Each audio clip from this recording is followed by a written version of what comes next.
Mungkin ada tanggapan terlebih dahulu sebagai penambah dari apa yang disampaikan oleh Pak Andrinov. Ada juga data yang ingin saya sampaikan, izin khusus untuk Mas Seto nih, saya sudah siapkan. Ya kita tahu bahwa sumber daya alam kita kalau secara resources itu yang paling abundant, timah dan lain-lainnya. There's no doubt about it, potensi pertambangan timah di Bangka Belitung dan lain-lainnya. Tapi lagi-lagi pertanyaannya kan tentang tata kelola Pak, reformasi, lalu juga governance, bagaimana pengelolaannya apakah sudah baik atau tidak. Karena pada kenyataannya ya bahkan kita aja baru saja diramaikan Pak Seto dengan yang kasus timah yang kemarin merugikan negara lebih dari 300 triliun rupiah, pertambangan ilegal yang ada di Indonesia sampai sekarang kok sepertinya sulit sekali untuk dibereskan gitu ya. Jadi kan PR-nya per sektor ada gitu ya. Nah, tanggapan dari Dewan Ekonomi Nasional khusus mengenai hal ini di kesempatan ini di Main ID Dialog dan mengenai industrialisasi, how to get there agar the missing puzzle bisa nyambung, hilirisasi industri jadi tujuan jadi motor penggerak utama 8%. Tanggapan dari Den kayak gimana nih Mas? Silakan. Ya, terima kasih Mas Afrina. Assalamualaikum warahmatullahi wabarakatuh. Selamat siang, sore, saya hormati Pak Menteri BUMN, Pak Erik, Pak Dirut, Pak Hendi, Pak Bambang, Ketua Komisi 12 dan Pak Andrinov ya. Ada 3 hal yang ingin saya sampaikan ya Mbak. Jadi kalau kita berkaca terkait dengan hilirisasi nikel, ini juga tadi yang topik yang diangkat oleh Pak Bambang ya. Keberhasilan kita itu sebenarnya karena kita punya kebijakan yang sinkron atas 3 aspek. Pertama kebijakan perdagangan, kedua adalah kebijakan investasi termasuk insentifnya dan fiskalnya ada di sini, dan kebijakan industri.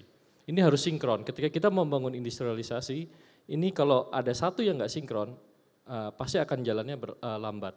Dalam kasus nikel, kita boleh katakan ini 3-tiganya waktu itu sinkron. Kita menerapkan export ban dari sisi kebijakan perdagangan untuk raw material, kita menyiapkan skema insentif yang baik, ya ada tax holiday, kemudian perizinan, ini yang dilakukan oleh Kementerian Investasi. Dan yang ketiga kebijakan industri, kita membangun konsep kawasan industri, di mana kalau itu masuk kawasan industri, perizinan terkait dengan tata ruang, infrastruktur dan lain-lain sudah beres gitu.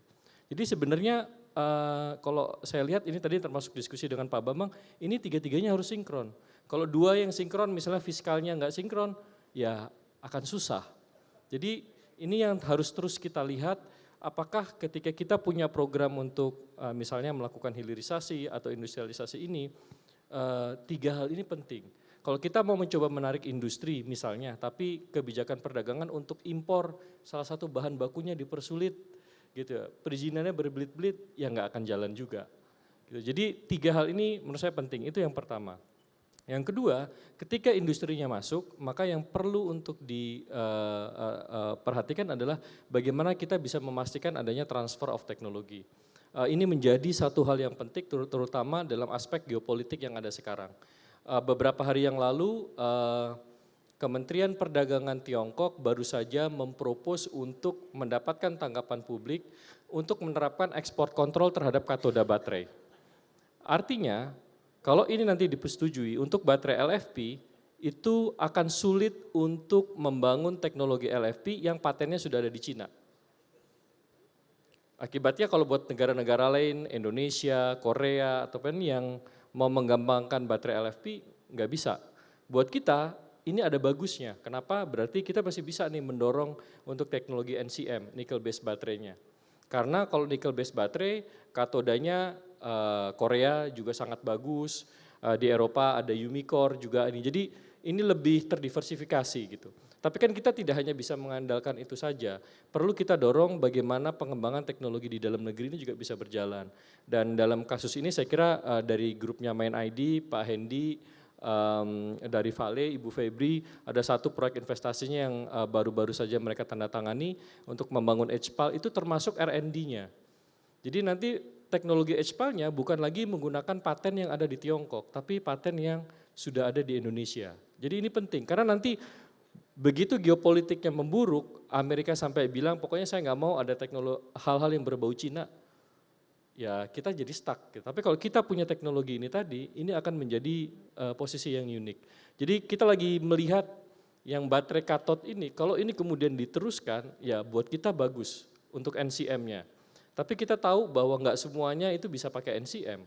Ada LFP juga. Nah, bagaimana kita bisa menangkap peluang itu? Karena di Indonesia kita udah ada satu katoda LFP yang dibangun di Kendal, yang ini lagi mengajukan patennya di luar Tiongkok. Kalau ini kita bisa masuk, saya kira LFP kita nanti akan besar juga. Karena di luar Tiongkok, saya kira Indonesia yang paling besar sekarang untuk katoda LFP. Jadi teknologi ini satu aspek yang sangat penting dan ini harus kita dorong. Jadi kita tidak hanya berpuas industrinya udah masuk gitu ya, investornya sudah masuk, tapi kita nggak punya pengembangan R&D dan teknologi di dalam teknologi negeri itu ya. Nah, saya kira yang terakhir ini juga satu hal yang penting adalah kalau kita mau mendorong hilirisasinya sampai ke hilir, industrialisasinya sampai ke hilir, kita harus tahu value added-nya. Saya selalu menggunakan chart ini kalau boleh ditampilkan ya. Jadi jangan kita melihat hilirisasi atau industrialisasinya itu piece by piece atau commodity by commodity gitu ya. Ini contohnya kalau bisa dilihat, ini adalah bagaimana kalau kita mau membangun supply chain lithium baterai. Itu tidak hanya butuh nikel, kita butuh tembaga, kita butuh aluminium, kita butuh mangan, kita butuh kobalt, gitu, kita butuh lithium, terus kita butuh berbagai teknologi yang berbeda-beda. Nah tapi kalau kita sudah petakan ini, kita identifikasi siapa pemain-pemainnya, kita undang mereka masuk, buktinya bisa juga. Kita bisa membangun katoda baterai di Indonesia, kita bisa membangun anoda baterai, kita bisa membangun copper foil, itu yang industri-industri sudah hilir. Kita lagi membangun grupnya Main ID untuk baterai sel, itu bisa. Jadi kita berpikirnya sebagai satu ekosistem. Ini jangan ngomong, oh kita ngomong hilirisasi timah atau hilirisasi bauksit, hilirisasi nikel aja, enggak. Ini bisa digabungkan jadi satu ekosistem. Akhirnya ketika kita nanti kompetisi ke pasar dunia, ini sudah by ekosistem. Ya, ini yang seperti yang ini kita di luar Tiongkok ekosistem lithium baterai di Indonesia itu salah satu yang paling lengkap. Even Korea, Jepang tidak masih agak ketinggalan dibandingkan kita untuk ini. Gitu. Jadi saya kira stepnya udah cukup bagus untuk hilirisasi mineral. Tinggal saya tadi bagaimana kita menjaga konsistensi dan sinkronisasi kebijakannya. Jadi jangan berubah-berubah. Saya kira ini satu hal yang penting dan ini resepnya juga sama kok untuk industrialisasi yang lainnya. Tadi saya agak sedikit tidak sepakat dengan Pak Bambang Brojo ya. Kalau kita ngomong soal pakaian, sepatu yang padat karya ya, dalam 1 tahun terakhir waktu kami masih di Kemenko Marves, kita banyak sekali mendapatkan inquiry perusahaan-perusahaan dari luar negeri itu untuk masuk ke Indonesia, padat karya. Investasi kayak gini Mbak, 15 sampai 20 juta dolar itu bisa menyerap 4.000 sampai 6.000 tenaga kerja. Bandingkan kalau kita nikel, NPI, 300-400 juta dolar mungkin cuma 2.000-3.000 tenaga kerja. Ini lebih kecil. Dan ini sama, kalau kita tarik supply chain-nya sampai hulunya, ujungnya adalah petrokimia.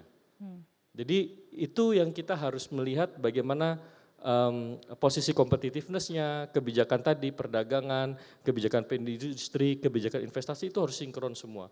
Kita tarik satu-satu, mana sih pemainnya yang jago-jago, kita tarik ke Indonesia dan bisa. Dan sekarang model ini yang direplika oleh Singapura dan Johor. Mereka menerapkan menggunakan strategi Special Economic Zone, itu benar-benar mengikuti apa model kawasan industri dan Special Economic Zone yang kita sukses dalam 5-8 tahun terakhir untuk hilirisasi nikel.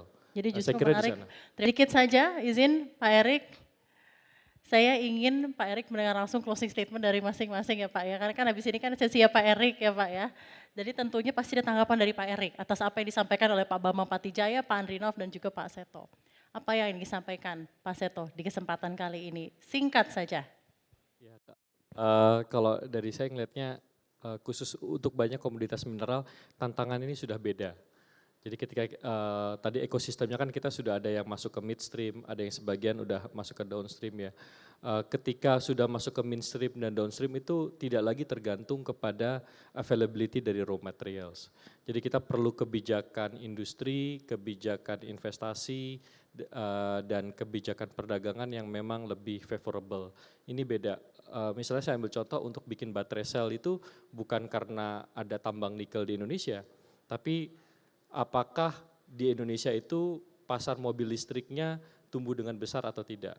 Karena kecenderungan baterai sel itu dibangun dekat dengan pabrik EV-nya gitu. Jadi hal-hal semacam ini yang saya kira kita juga perlu mengevaluasi secara hati-hati sehingga nanti desain kebijakan yang kita keluarkan pun juga tepat gitu ya.